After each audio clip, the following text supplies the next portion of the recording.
අද දිනය අල්ලස් කොමිසමට පැමිණලා Ceylon automobile සංගමේ AAC දූෂණ වංචා අවභාවිතා කිරීම සම්බන්ධයෙන් අපි පැමිණලා යොමු කරනවා. විශේෂයෙන්ම මෙන්න මේ ඔටෝමොබයිල් සංගමය 1957 අංක 19 දරන පාර්ලිමේන්තු පනතෙන් සම්මත වෙලා තියෙනවා. මේකේ ආදායම තියෙන්නේ සමාජික මුදල්, සංගමේ සතු දේපල, ඒ වගේම ජාත්‍යන්තර රියදුරු බලපත්‍ර නිකුත් කිරීමේදී ලැබෙන මුදල්. ඒ කියන්නේ පෞගේ දවසවල කෝප් කමිටුවේදී මේ ගැන කතා වුණා මේකේ දූෂණ වංචා සම්බන්ධව. ඒ වගේම FAI මෞසාකමෙන් වාර්ෂිකව ලැබෙනවා යූරෝ 4000 8000ක් මුද්‍රා.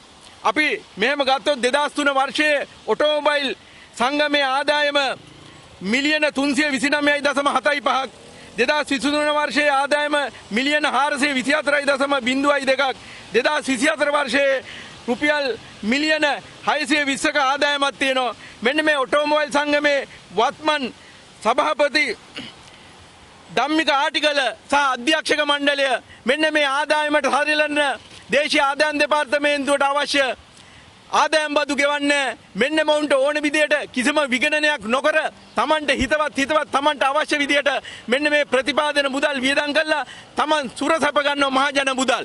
විශේෂයෙන්ම ජාත්‍යන්තර බලපත්‍ර ලබා දීමේදී අය කරන මුදල් ඍජුවම මොවුන් RME එකට යවන්නේ නැතුව වංචාසහගතව මුදල් අවභාවිතා කළා. කෝටි ගණන් දේපල මුදල් මොවුන් අවභාවිතා කළා, විනාශ කළා මොවුන්ට ඕන සුඛවිර. එතකොට මේ අවබෝධය සම්බන්ධව අල්ලස් කොමිසමට අද පැමිණිලි කරා වහම පරීක්ෂණයක් ආරම්භ කළා.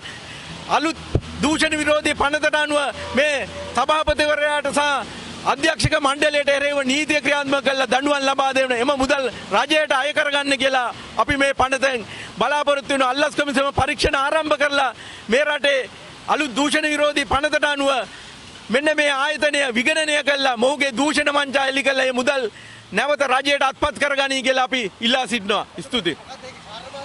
ඒකේ කාර්යභාරය තියෙන්නේ ලයිසන්, ඒ කියන්නේ පිටරටින් එන සහ මෙතන ඉඳන් පිටරටට යන අයගේ ලයිසන් පූර්ණ අනුමැතිය තියෙන්නේ මෙන්න මේ ඔටෝමොබයිල් AAC කියන ආයතනය තමයි. පිටරටින් ලංකාවට ආවොත් తాවකාලික රියදුරු බලපත්‍රයක් ලබා ගන්න.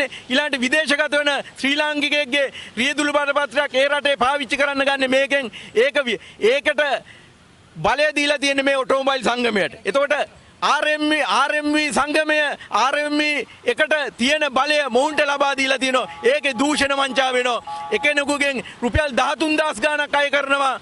මෙන්න මේ විදේශිකයෙන්ගෙන් ලංකාවේ කෙනෙක්ගෙන් 8000 ගාණක් අය කරනවා. මේ සුවසා මුදල් එකතු වෙන කෝටි ගාණක මුදල් මොවුන් අවභාවිතා කළා. පහුගිය දවස්වල කෝප් කමිටුවෙත් මේ සම්බන්ධව සාකච්ඡාවක් කළා. දැන් පරීක්ෂණයක් ආරම්භ කරලා තියෙනවා. අල්ලස් කොමිසමටත් අපි කියන්නේ මේ සඳහා පරීක්ෂණයක් ආරම්භ කළා. මේ සඳහා සාධාරණ ඉෂ්ට සිද්ධ කරලා දෙන්න කියලා. ස්තුතියි.